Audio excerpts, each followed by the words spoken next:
So in the village with the DAG Triplets and WZYE 95.9 FM. I just want to tell you that it's called DAG Triplets. The DAG is Diana, and apart from being a co-host at WZYE 95.9 FM, Diana Browne is of Bajan descent, born in Trinidad. Her formative years were spent in Barbados. Yes, sir. Okay, I just start over. We have in the village with the DAG Triplets and WZYE 95.9 FM. These Diana, you know, and apart from being a co-host at WZYE 95.9 FM, Diana Browne is of Bajan descent, born in Trinidad. Her formative years were spent in Barbados. Then she graduated from a fantabulous, splendiferous, marvelous school called St. Augustine Girls High School. You know, Anna Mahace was a beloved principal. Diana is also an award-winning poet and has been given a Martha's Vineyard Institute of Creative Writing Poetry Fellowship. She's also a global ambassador honorary with Divas of Colors in London.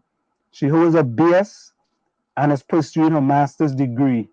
We also have with us Tommy. Tommy is currently a commissioner here in Newark. And we also have with us Gary. And Gary is, you know, a humanitarian, I would say, for all the hard work he has done with exile and stranded citizens. And then they say, I have just me. I call myself a little black boy from 𝗪𝗂𝗲𝗏.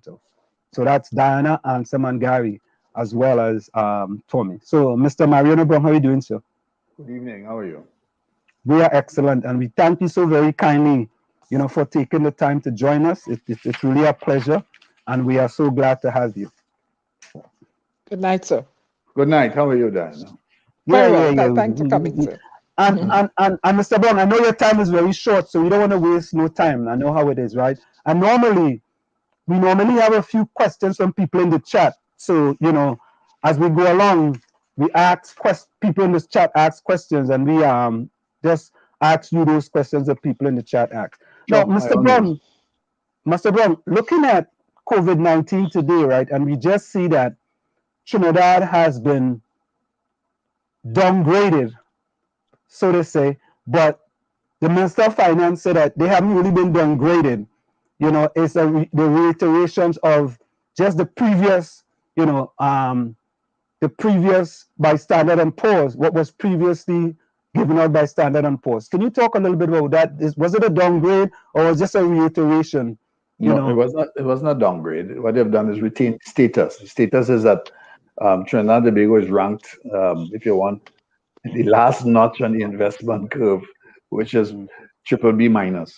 So it retains investment grade status, not a much lower status than it had before. And in the domestic market, it retains a status of A3, right? But the outlook has been changed from stable to negative.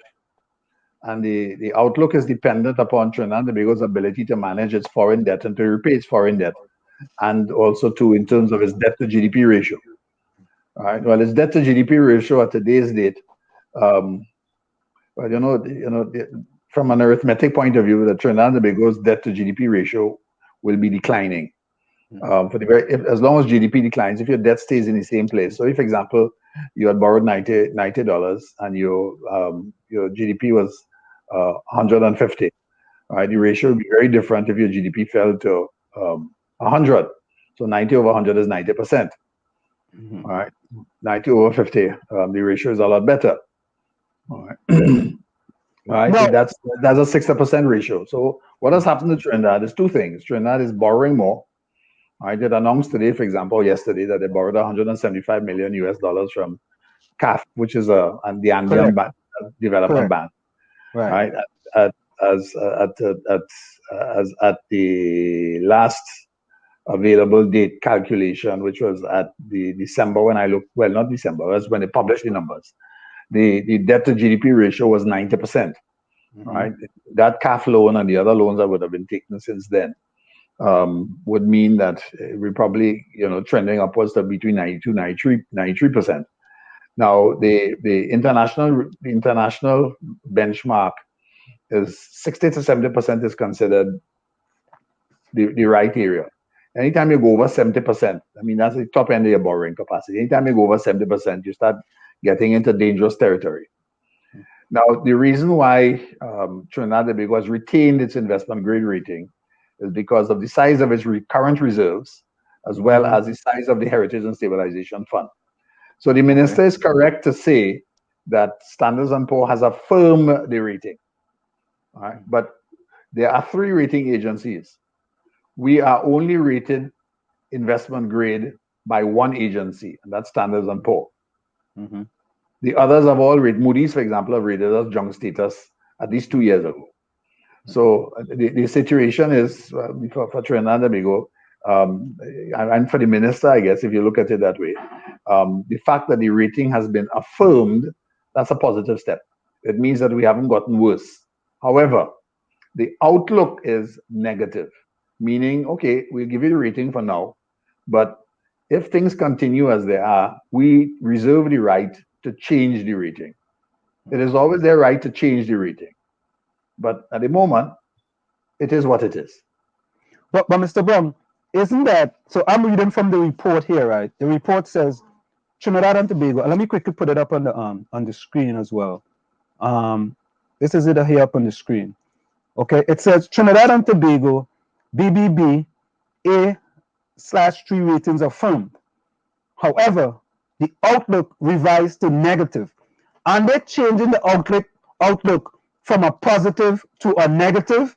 Right, they're actually changing it. Revised to negative from stable on weaker economy. The outlook wasn't positive. The outlook was stable. Stable means stable. Yeah, stable.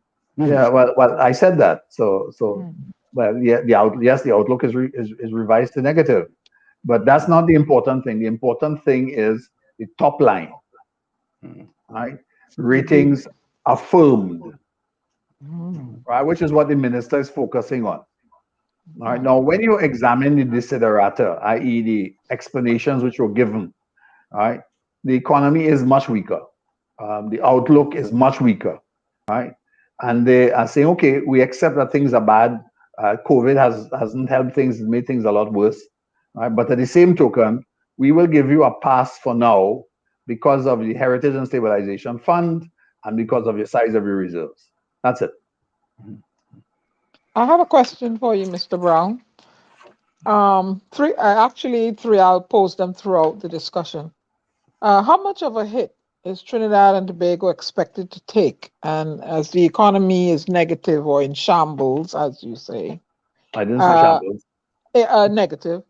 And what do you think the government is doing to get Trinidad and Tobago back on the standing that they had in the Caribbean? That's near impossible in the short term. The only thing that Trinidad and Tobago could do, or the government could do, is essentially patch holes and limb through this.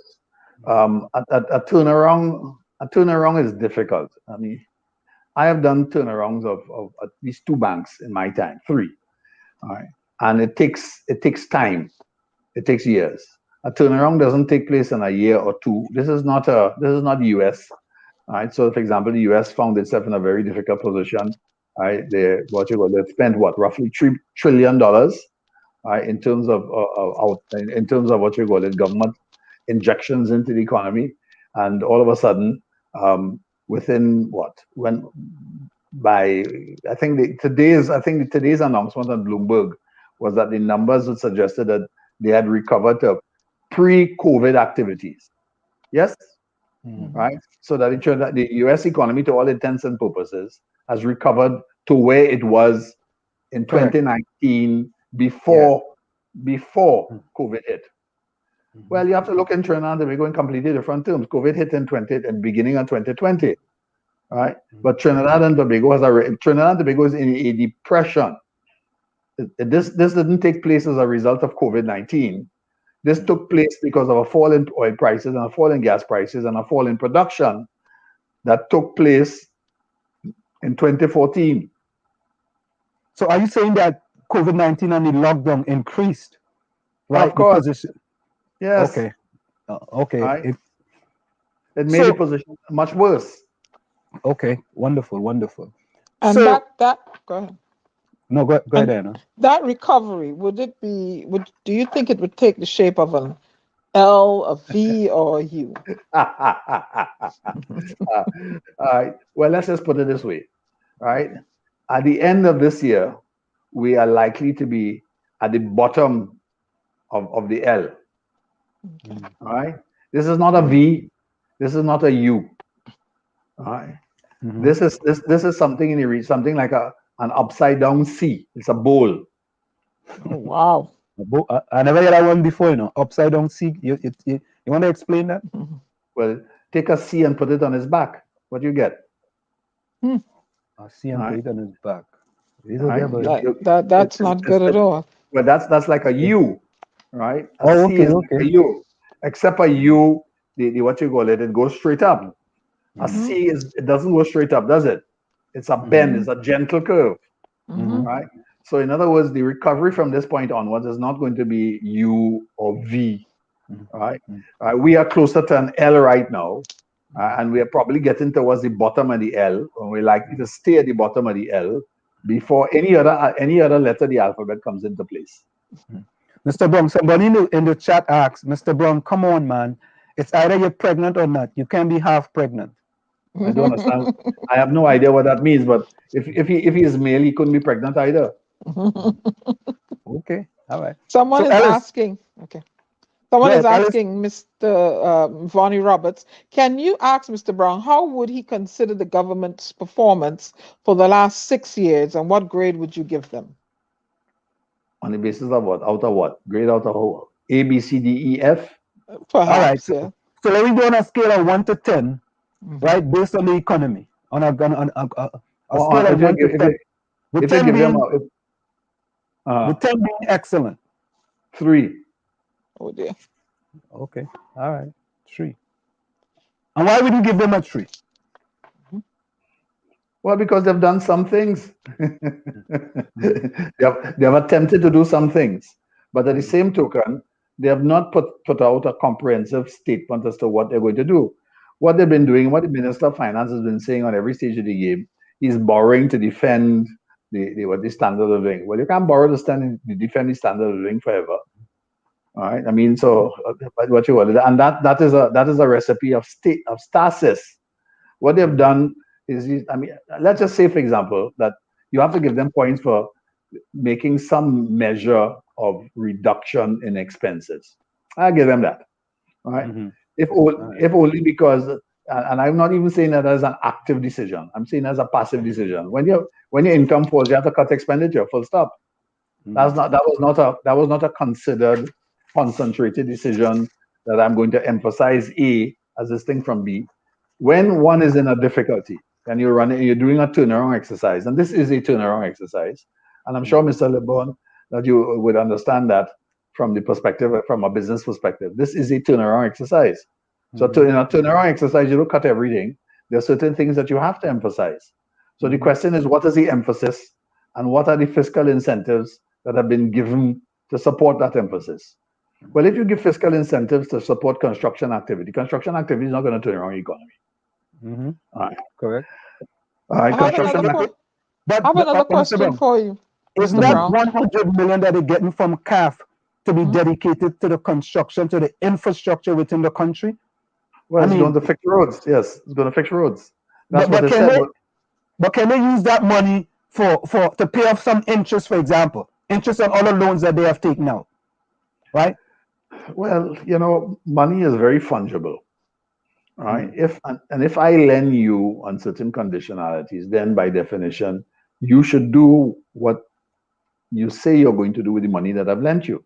If you take it and you use it for something else, right, you would lose some credibility with me as a lending organization, and I'm not likely to lend you very much more. But how would you know if I do that? How would you know if I do that?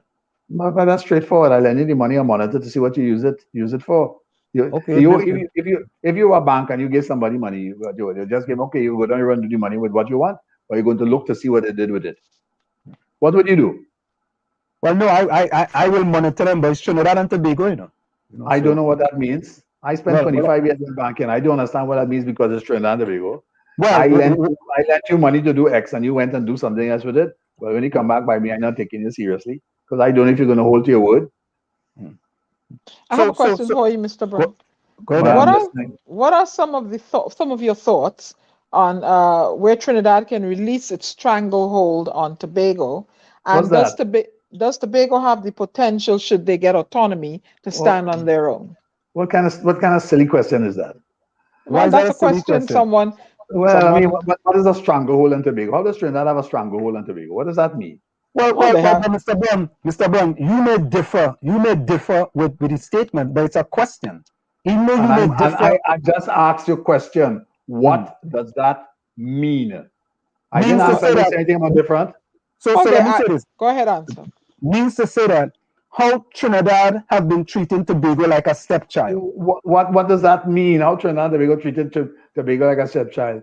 Tobago is entitled to 4% in the national budget to spend as they want. 70% of employment in Tobago is employment with one agency, the Tobago House of Assembly. How the hell could that mean that Trinidad has a stranglehold over Tobago? What does that mean? So it's a silly question. Well, Mr. Browne, it's a silly question to you. All right, yes, but not the person who asked the question. The person who is asking that question isn't thinking. No, that's not true. I can't help it. No, Mr. Browne. Okay. Well, you can't tell me. I just put it that way. You know, like you know. No, Mr. Browne. I think what's important is that when you come in here, right? It is important that we have a little sort of respect for each other, because if we go, when you tell me that Trinidad has a strong no, she asked a question. It was on behalf of a person. It was a question. But it was a question that was posed. Make sense, Mr. Browne. It was a question that was asked. You could have said, you could have said that. You know what? I don't want to answer that question. But to me, so you're telling me how I must answer it too. So you see no. You see, I'm not telling you how to answer it, right? No. But when I come back and I say something, you are indifferent to what I'm saying. So what that means to say that whatever you say is correct and whatever we say is incorrect. No, I never said that whatever you said is incorrect. No, but I said I don't understand the question. But that's I said I don't understand. Well, all right. Okay. If it came across that way, I can't help you. Next point. Okay, no problem. I have a next question for you. What does CL Financial mean for black ownership in Trinidad and Tobago? Not hearing him. He's muted. No, you're not hearing. You're not hearing me, because the CL Financial is now in liquidation. Okay. So you don't think that's a good question either? CL Financial is in liquidation, which means that the company called CL Financial doesn't exist anymore, and the state is taking its assets or selling off its assets. So to ask the question, what does it mean for black ownership? It doesn't mean anything for black ownership. It means that the assets of CL Financial are being sold. Black ownership is black ownership. There's nothing stopping anybody from black people from owning any assets. I don't understand what the question means. But you see, you just answered the question. No, I didn't answer the question. No, you answered it. You say it doesn't have anything to do. It doesn't mean anything for black ownership. Well, okay. That's what you just said, right? So you answered. There's nothing preventing black people from holding or owning assets, right? So that's it. It doesn't impinge, affect how the black population operates. Okay, I mean, and again, that's your opinion. So, another question, right? Just recently, there was an article by Asher Javid, says 611 million and counting. That's the cost to taxpayers of CL Financial 𝗧𝗃𝗀 professional fees, right? Joint liquidators up until December 2020 drew 62 million in fees duties of CLF, right? A company is in liquidation, and the joint liquidator is making $62 million, right? Can you address that? Well, very simple. How could a company be in liquidation and $62 million is coming out of the coffers of that company? Liquidation doesn't mean that the company doesn't have assets, Liquidation means that the assets are being sold.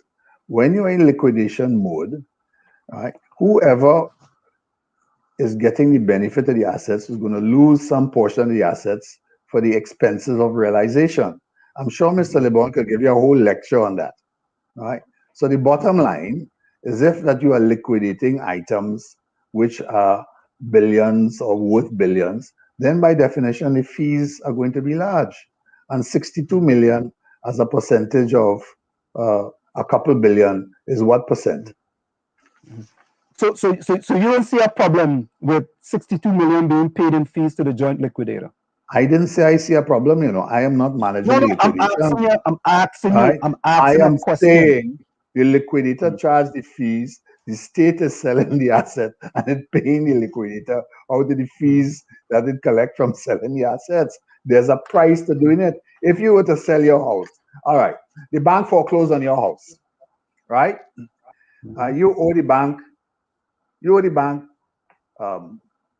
$400,000, and they foreclosed against your house. You didn't pay them back. Right? The liquidator has to sell the $400,000 to recover his $400,000. Doesn't have to pay the real estate agent. Yeah, they have to pay them a fee.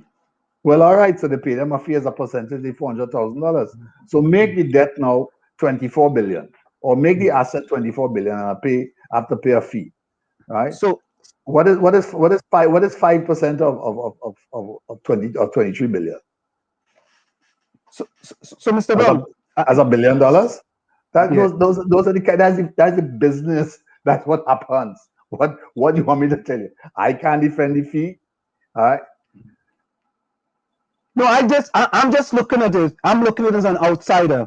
And to me, a company's in liquidation and 62 million going to a liquidator, I find is exorbitant. So it makes me to wonder. It makes me to wonder what else is going on with that $62 million.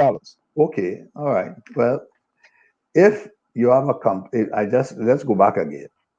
Your house, the bank foreclosed on your house. Your house, the total amount that you owe the bank is $400,000. The bank figures that it sells it and it gets 300,000, but it has to pay the real estate agent. All right, it's paying the real estate agent. The real estate agent fees is what, 5%? Yeah, 5 or 6, sometimes 3%. In this country, it could be 6%. All right, so 6%. It could be 6%. All right, the bank is already losing 100,000. Right, it's already lost 100,000, but it has to pay the person who is selling the house in this regard. So the bank is now losing, instead of losing 100, it loses 100,000 plus 6% of 300,000. Those are the costs. Those are the cost of realization. So Mr. Browne, I know you got to run, right? Can you stay with us for a quick second? We got to go for a quick station identification. Fine, by all means, you go to this quick station identification. I'll be right back. Of course, folks, it's in the village with the DAG Triplet. We have with us former Minister of Trade and Minister in the Ministry of Finance, Mr. Mariano Browne. We'll be right back. Quick station identification. You're listening to WZYE 95.9 FM. Okay, Mr. Browne, we're back with you. Mr. Browne, did you ever... Go ahead. Yes. Hello. Yeah, Mr. Browne, how are you doing? This is 𝗵𝗵𝘀𝐻𝑆. How are you? I am fine. How are you? This Dr. Rowley administration, has they ever reached out to you for any advice when moving forward with the economy based on your experience and expertise? To say, well, being that you're a person who has informed on handling these issues. Have they ever reached out to you? No, in fact, if I'm not mistaken, I think the current Minister of Energy has said that I was irrelevant and insignificant, quote and unquote. Oh, you mean the Minister of Everything? Yeah. Mr. Browne, did you agree with the government, with the PNM government decision to liquidate CL Financial? How I could phrase this? I would say that I advised against it when I was in office. If Lawrence Dupré had any sort of gumption, he would have put the government of Trinidad and Tobago in court and put them in a very embarrassing position a long time ago. You don't want to add anything to that? Well, what do you want me to add to that? You're very pensive with that question. You're very pensive with the answer. You're very guarded with the answer. That's all right. That's okay. That's not guarded. I made a very, very serious statement. Let me repeat it. If Lawrence Dupré had stones, he would have put the government of Trinidad and Tobago in court long before it reached to this stage. Now, you'll have to remember, all right, the government of Trinidad and Tobago, and I am a member of cabinet. I had a member of cabinet that had to took a decision to lend or assist 𝗧𝗃𝗀𝗀𝘀 in a time of difficulty. Now, I would have been the minister that would have carried an act to Parliament to give the central bank extra powers under Section 42D to give it the authority to take control of 𝗧𝗃𝗀𝗀𝘀's assets. All right. I did not like the decision, but at the same token, the insurance company was in jeopardy, or at least in some difficulty, and it did need intervention. I did not agree with the level of intervention, but that is what cabinet agreed. So cabinet amended the act to take the Central Bank Act to give the bank the power of the regulator to take possession of 𝗧𝗃𝗀𝗀𝘀's insurance assets. However, CLF fell under no regulatory authority. The government of Trinidad and Tobago negotiated an agreement with the directors signed by Mr. Dupré, which gave the government certain rights, but also gave them certain duties and responsibilities. In my opinion, the government never held to its end of the bargain. And that if at the expiration of the agreement was meant to run a course for 3 years. The agreement was extended 17 times. In other words, Mr. Dupré and company agreed to extend the agreement 17 times. You mean they had to sign, every time they extend the agreement, they had to sign off on it? Correct. All right. At no time did they call or hold the government to account. Had they done so, the result today would be different. All right? And that is my position, that had he more gumption, he would have done so. He did not do so. And I make the point, as much as 𝗧𝗃𝗀𝗀𝘀 or CL Financial and Lawrence Dupré may have been fault in terms of some of their management decisions, and I accept that they made mistakes, I also want to say, when the government takes over an organization and undertakes to do certain things, then it must do them. And the government did not fulfill its end of the bargain. And if Mr. Dupré had gone to court, I am pretty certain not only would he have retained control, but he would have also been able to sue the state. So in your estimation, why do you think Lawrence Dupré did not go to court? I cannot give you a reason for that. So, Mr. Browne, another question. Do you or did you see CL Financial as a black conglomerate? I didn't see 𝗧𝗃𝗀𝗀𝘀 as black anything. I saw it as a conglomerate. Okay.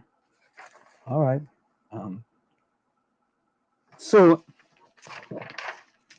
you know, with me personally, Diana, Gary, and Tony, with me personally, when I'm looking at the numbers and I'm looking at the auditing firm. For example, Deloitte Touche Trinidad has earned about $225 million, you know, from 2012 to 2021. Right, it earned 91 million from 2012 to 2015, and 134 million from 2015 to 2021. You know, it concerns me a lot that a company is in liquidation, right? And all these fees are being paid, such enormous amount of fees, and this company is in liquidation. And there's a certain value that have been put that in order for to take this company out of liquidation, they have to pay X value. For example, if it's $3 billion, right? But all these monies are being paid to all these organizations. And it just seemed to me that this company is really a cash cow, you know, for certain people. And with all these fees being paid. What do you say about that? Are they doing the work? Well, I don't know. I don't know what they're doing, but who hired them? Well, the government. Well, then we have to ask them to account for it. No, I'm just asking for your opinion, though. I'm not. I can't make an opinion on the basis of a number. I do not know what went on behind the scenes and who did what work. I don't know. I can't answer that. Right? Okay. I would presume in these circumstances that the state, as a responsible body, following through with certain things, would have paid professional fees for certain professional services for which it received a certain value. I cannot speak to that. Right? Is it what you is it predatory? It could be. But I am not in a position to give an opinion as to whether it's too much, how much, or otherwise. I do not know what they did. And I would expect that the state operating in such a fashion would have acted reasonably and in a professional business manner, not to give away money. Right? Now, if I were to find out differently, then I would change my opinion. At the moment, I have no opinion. The figures look high, but I do not know in relation to what. Mr. Browne, what do you believe is the climate currently for foreign investment in Trinidad, and what can be done to attract foreign investment? Trinidad has built its energy sector on the basis of foreign investment. It built and has received substantial inflows of foreign investment. Under the latest report, Trinidad is one of the worst performing economies in the context of foreign investment and has actually had disinvestment. If you use that as an evaluation of the current system, you'll have to say that the climate for foreign investment in Trinidad and Tobago is poor. Well, one of the things I recognize with this Dr. Rowley administration is that investors were looking to run away from Trinidad and Tobago as he took office within the first year or so. I don't know if you saw that, Mr. Browne. If you well, saw that. you have to take, as I said before, Trinidad has been in depression. All right. And I made the point that if you wanted to achieve, when you asked me the question about how would I evaluate Trinidad and Tobago on a scale of 10, I told you 3. And I said that if you wanted to address Trinidad and Tobago, you had to address the economy, right? Which is the question that you ask. And to do so, you had to come with a credible turnaround plan and or changes if you were going to make changes or if you were going to adjust or move the economy from an angle which was downward sloping and to change the angle so it gets to the bottom, right? And start to move up to the top. And as I said to you, I think Trinidad and Tobago is at the bottom, right? Now, whether it goes up and starts to change that angle of elevation depends upon the decisions which are made, either 1, to encourage domestic investment, or 2, to encourage foreign investment. At the moment, the area of significance which has attracted the biggest quantum of foreign investment is in the energy sector. The energy sector, natural gas in particular. We know that the volume of gas being produced declined from a high of 4.1 billion scuffs a day. Scuff is a standard cubic feet, 4.1 billion cubic feet a day. Right? It is now down to approximately 2.8. As a result of that, a number of plants in the energy sector have been shuttered, idled. Nobody is going to come into the market to invest any money to put up a plant if they don't know where the gas is going to be coming from. So one of the key changes that you would need to make in the current situation is to change the investment climate in the energy sector, gas in particular. As recent as Tuesday or Wednesday, right? There was a report in the press which indicated that BP, the largest producer of natural gas in Trinidad and Tobago, was expected continued declines over the next 2 or 3 years. In those circumstances, it also reported that it had lost a couple $2 billion operating in Trinidad. Well, in those circumstances, you're not going to get additional investment or investments beyond which have been sanctioned by the board unless the rate of return and or the volume of return was going to be sufficient to cover the investment. So those are the matters which have to be addressed. And I don't think that the government has addressed those matters in a fulsome fashion in which it is required. So, Mr. Browne, there's a question here in the chat. NLCB makes millions of dollars. Where does that money go? NLCB money is actually paid into the consolidated fund. As a result of its payment into its consolidated fund, it acts as a support to the government's total expenditure position. Right? There's no specific fee in which it goes. It's not allocated. Like, for example, you all use the Musgrave effect in North America. So, for example, if you have road tax on the tolls are segregated funds which are used for the maintenance of the roads. Mm-hmm. That's what a toll road is. You collect the money and you keep the roads fixed. Mm-hmm. Right? That buys so in winter time you have all the equipment that comes and clears the road and all. The tolls pay for that, right? And the users of the road pay tolls. We have no such system where money goes into a specific bucket that is used for a specific item, right? The funds that are earned and generated by the national lotteries goes into the consolidated fund and is used in Trinidad and Tobago's general expenditure. Full stop. Okay. Another question, Mr. Browne. NIB assets that had to be sold to pay NIS beneficiaries. Who buys those assets? Well, when assets are being sold and you're selling off to pay bills, what you do, you sell it in the open market. Mm-hmm. So it could be sold in Trinidad or outside of Trinidad. NIB is not selling assets at the moment. What NIB is using is the investment income from its assets to pay benefits. NIB is a pay-as-you-go scheme. Pay-as-you-go schemes, like your social security system, presumes that the monies collected today are sufficient to pay for all the cost of the scheme, including management costs as well as benefit expenditures. Unfortunately, the benefit expenditures are greater than the contributions which are earned. And as a result, NIB is using some of its investment income to pay that. It has not yet reached the stage where it has to sell assets. Mr. Browne, how do CL Financial compare to 𝗪𝗪𝗀𝗃 from a black ownership perspective? 𝗪𝗪𝗀𝗃 is a diversified conglomerate, right? It also, when it was McCall, also went into receivership.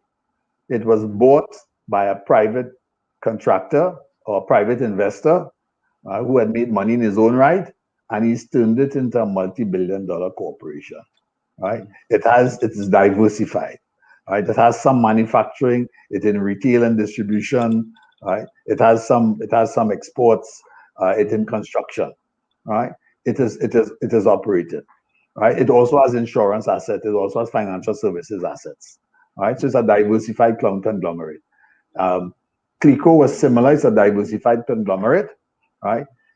It spent and used its money in large measure, and what actually stretched 𝗃𝗀𝗃 a little bit was that it went into one acquisition which was probably too much, and it did it on the basis of borrowed money.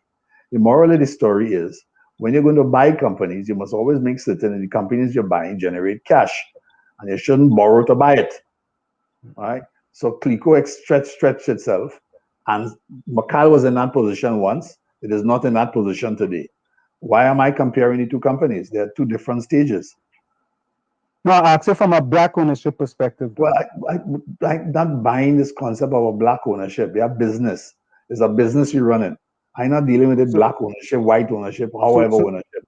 The company was run and ran into problems, and it suffered the difficulties that companies that run into problems do. So let me ask you a question, Mr. Browne. Do you believe there's any, or has there been any black conglomerate in Trinidad and Tobago? Has there been any black conglomerate in Trinidad and Tobago? Yes. Why should the color of the ownership matter? No, but Mr. Browne, come on, man, come on. I don't know. I'm not living in the States, you know. I live in the Caribbean. No, but I'm not bothered by who owns. We are not. Well, no, but it's a question. But it's a question. But it's a question that has a value-driven perspective, which does not drive me. No, but I'm not asking you to be driven by it. I'm asking you a specific question. And I answered you. He answered you. So there's no black conglomerate in Trinidad and Tobago. That's okay. That's okay. I have a question for him. Mr. Browne, what sectors of the economy are likely to recover the fastest or the slowest after this whole the sectors of the economy that have continued to do well and will continue to do well are those sectors which have diversified their production base and are in the business of export. Those companies that depend on foreign exchange determined retail distribution items, right, without a source of foreign earnings will have difficulty. And you will expect that there will be some failures in much the same way that there was a wide range of business failures between the period 1986 to 1990. And I know Mr. Browne, black and white. Anselm, he's pressed for time too. Remember, he said. I know. Mr. Browne, why is Tobago so underdeveloped? Why is Tobago so underdeveloped? Let's just see now. Tobago is underdeveloped in which perspective? Well, from an economy perspective, from a roads perspective, you know, a road perspective is underdeveloped in a road perspective. Infrastructure. What infrastructure does Tobago lack? So, Mr. Browne, you have traveled to Trinidad and Tobago, and you have seen the roads, right? For example, my father. The roads in Tobago are better paved than the roads in Trinidad. I don't know about that. I'm telling you. Opinion. There we go. That's an opinion. Okay, fine. You have to wrap up, Anselm. Remember, he has said he has to leave, right? He has to get home. So, Mr. Browne, we want to thank you so much. We always ask all our guests this question, right? If you had to send a message to the Prime Minister of Trinidad and Tobago, what would be your message to the Prime Minister of Trinidad and Tobago, Dr. 𝗧𝗂𝗲𝗏𝘆? Well, I think he should clarify his status quickly. It is important that whoever is leading the country starts taking responsibility for the development of the country. You can't say that you're going to leave and then you don't make any plans for your exit. So the answer is that if part of the decision-making requirement for us to move forward requires somebody to take responsibility and to take it seriously. So if you say you're not going to go up for elections again, well, start organizing the transition and whoever is coming in could start doing it. In fact, if you say you're going to go, the better time to leave is now. So whoever has to get on with things can get on with it now. Mr. Browne, we want to thank you so very kindly. It's been a long journey to try to get you here on WZYE 95.9 FM. And we appreciate you coming and actually joining us. Any closing words before you go? Thank you for your frankness. Sorry? Any closing words before you go? No, I simply this. I think it is Mandela who said it. Mandela who said it that the world is divided into wise people and foolish people, right? And foolish people divide the world into white, black, Indian, and otherwise. Thank you very much. And Mr. Browne, I totally disagree with you. And I absolutely said Mandela would not have agreed. Mandela would have not agreed with that statement the way you put it. Mr. Browne, we thank you so very kindly. By all means, take care. All right, take care. Have a good evening. Safe journey. Yeah, bye-bye. All right, bye-bye. Thank you. Yeah. So, folks, there you have it. Yeah, he had to travel. He said he had to get home before the curfew, so I had to remind you. He made that point known to me before he came on. All right. Okay. All right, buddy. Tony.